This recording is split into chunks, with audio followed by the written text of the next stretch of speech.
وہ یہ ہے کہ why does not Allah answer اور دعاز، کیا وجہ ہے کہ آج ہمارے اتنے سارے لوگ دعا کر رہے ہیں یا ہماری دعائیں آج قبول کیوں نہیں ہو رہی ہیں؟ مینلی تو اس کے بہت سارے ریزنس ہیں، لیکن میں انشاءاللہ صرف 4 پوائنٹ پہ بات کر کے اپنی بات کو ختم کروں گا۔ پہلا ریزن یہ ہے کہ دیکھیں دعا کمزور تب ہوتی ہے جب شخص کمزور ہوتا ہے، انسان کمزور ہوتا ہے۔ کمزور یہ نہیں کہ فزیکل یا بیماری لگی، نہیں، آپ کا فیتھ اگر کمزور ہے تو آپ کی دعا بھی کمزور ہے، اور تب آپ کی دعائیں قبول نہیں ہوتی۔ کیوں؟ Because it involve some thing in appropriate اور انوالوز بیڈ مینر ٹوارڈ اللہ، یعنی آپ اللہ کے بارے میں کچھ وہم و گمان میں شکار ہیں، آپ کے دل میں شک ہے، آپ کے دل میں کجی ہے، اس کی وجہ سے آپ کی دعا قبول نہیں ہوتی۔ اور جب آپ اللہ کو پکارتے ہیں تو ایسا معلوم ہوتا ہے کہ مطلب آپ کا دل جو ہے کہیں اور ہے، دھیان کہیں اور ہے، اور آپ پکار کچھ کہہ کچھ اور ہے، یعنی آپ کے باتوں میں اور آپ کے دل میں کوئی تال میل نہیں ہوتا، اس وقت دعائیں قبول نہیں کی جاتی۔ یہ وجہ ہے کہ آج ہماری دعائیں قبول نہیں ہو رہی۔ نماز میں ہم کھڑے ہوتے ہیں، کوئی خشوع و خضوع نہیں ہے خشوع و خضوع؟ نماز میں کھڑے ہوئے سارا حساب کتاب یاد آ گیا، کون سا سامان کہاں رکھے ہیں، یہ سامان وہاں ہے یا نہیں، کیسے دعائیں قبول ہوگی؟ دعا مانگ رہے ہیں، پورا ارادہ کر کے بیٹھے فوکس کہ ہاں یہ دعا مانگنی ہے، مانگتے مانگتے کہاں نکل جا رہے ہیں۔ اچھا مانگ رہے ہیں تو اٹ پٹ چیز مانگ رہے ہیں کہ اللہ فلاں لڑکی مجھے پسند ہے، اس کے ساتھ میرا ریلیشن بنوا دے، حرام ریلیشنز کے اوپر دعائیں کی جا رہی ہیں۔ ہوتا ہے، پریکٹیکل چیز ہے، یا اللہ وہ چیز چاہیے، یا اللہ وہ چیز چاہیے، اللہ پیسہ آ جائے کسی طرح، چاہے جو بھی ہو، یا اللہ دلا دے، یعنی حرام تھنگس کو ہم مانگتے ہیں، اس کی وجہ سے ہماری دعائیں قبول نہیں ہو رہی، اللہ اس کا جواب نہیں دے رہا۔ دوسری، اللہ کے رسول صلی اللہ علیہ وسلم کی حدیث آپ غور کریں، اللہ کے رسول صلی اللہ علیہ وسلم کہتے ہیں کہ a person's دعا will continue to be answered، ایک شخص کی دعا ہمیشہ سنی جاتی ہے، جواب دی جاتی ہے، تب تک جب تک he does not pray for something sinful، جب تک وہ کسی گناہ کے لیے دعا نہ کرے۔ یعنی آپ کی دعائیں قبول ہو رہی ہے، لیکن اچانک آپ ایک دعا کر دیتے ہیں، خاص کر یہ یوتھ میں ہوتا ہے کہ یا اللہ مجھے فلاں لڑکی یا فلاں لڑکی کو فلاں لڑکے کے ساتھ، یا اللہ میرا کچھ مسئلہ حل کروا دے، جو بھی چیزیں ہیں، جب یہ دعا مانگ لیتے ہیں تو آپ کی دعائیں اب قبول ہونا ختم ہو جاتی ہیں، آپ کو توبہ کرنا آپ کے لیے ضروری ہے۔ اور for the breaking of family ties, یا رشتوں کو توڑنے کے لیے جو دعائیں کی جاتی ہیں، اس کے بعد آپ کی دعائیں قبول ہونا ختم ہو جاتی ہیں۔ ہوتا ہے کہ نہیں ہوتا ہے؟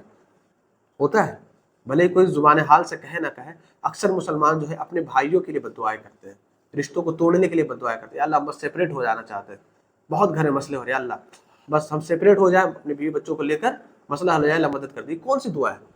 یعنی آپ ماں باپ کے حقوق کے فریضے سے ہٹ رہے ہیں، رشتہ داریوں کے حقوق کے فریضے سے ہٹ رہے ہیں، تو یہ تو آپ اپنے لیے بد دعا کر رہے ہیں، اب آپ کی کوئی دعا قبول نہیں ہوگی۔ یہ اللہ کے رسول صلی اللہ علیہ وسلم کی حدیث ہے۔ اس کے بعد یہ ہے، دوسری چیز ہے جس کی وجہ سے ہماری دعائیں قبول نہیں ہو رہی، وہ ہے حرام کی کمائی۔ آج ہمارے مسلمانوں کے نس نس میں، ہم جس علاقے میں رہتے ہیں، میں گارنٹیڈ کے ساتھ کہہ سکتا ہوں کہ 60% to 70% لوگ ایسے ہیں جو حلال کمانے کے ساتھ ساتھ بھی حرام کما رہے ہیں، کسی نہ کسی میٹر میں انوالو ہیں، چاہے وہ سودی لین دین ہو، چاہے وہ کہیں کا گھوٹالہ ہو، چاہے وہ کچھ ہو، انوالومنٹ تو ہے۔ چاہے یو ایس ٹی ڈی کا جو مسئلہ ہے جو ہمارے یوتھ میں آیا ہوا ہے نا، ڈالر کا ٹرانزیکشن ادھر ادھر کر رہا ہے، انلیگل پیسوں، حوالہ کے پیسوں کو لیگلائز کرنا، یہ ساری چیزیں ہمیں نظر آ رہی ہیں۔ تو اس طرح کی حرام کی کمائی ہم لوگ کھائیں گے تو کیسے ہماری دعائیں قبول ہوں گی؟ یہ ایک بہت بڑی وجہ ہے جس کی وجہ سے ہماری دعائیں قبول نہیں ہوتی۔ اللہ کے رسول صلی اللہ علیہ وسلم، اللہ تعالیٰ قرآن مجید میں فرماتے ہیں کہ اے لوگوں، اللہ تعالیٰ کو پاک چیزیں پسند ہے، تم پاک چیزوں کو کھایا کرو، یعنی حلال کو ترجیح دو، اللہ تعالیٰ تمہارے لیے تمام معاملات کو آسان کرے گا۔ اور اللہ کے رسول صلی اللہ علیہ وسلم کہتے ہیں کہ او پیپل، اے لوگوں، اللہ از گڈ، اللہ طیب ہے، پاک ہے، اور اللہ ان چیزوں کو ہی قبول کرتا ہے جو طیب ہو، جو پاک ہو۔ سمجھ رہے ہیں؟ تو ہمیں حرام کی کمائی سے اپنے آپ کو بھی اور بچوں کو بھی بچانا ہے، اپنے نسلوں کو بھی بچانا ہے، اپنے بھائیوں کو بھی بچانا ہے۔ تیسری چیز ہے کہ جلد بازی کرنا، یعنی اللہ آپ کے جواب دے رہا ہے کہ نہیں، جس میں جلد باز ہونا۔ اللہ کے رسول کہتے ہیں کہ وہ دعا تب تک قبول کی جاتی ہے جب تک مانگنے والا جلد بازی نہ کرے، ٹھیک ہے؟ یعنی یہ نہ کہے کہ میں نے تو دعا مانگی لیکن اس کی تو کوئی جواب ہی نہیں آ رہا، میں نے یہ فلاں چیز مانگا تھا، اتنے دن ہو گیا ابھی تک تو کوئی جواب ہی نہیں ملا۔ یہ جب تک انسان نہیں کہے گا تب تک اس کی دعائیں قبول ہوتی ہیں۔ تو دعا مانگنے کے معاملے میں جلد بازی نہ کرے۔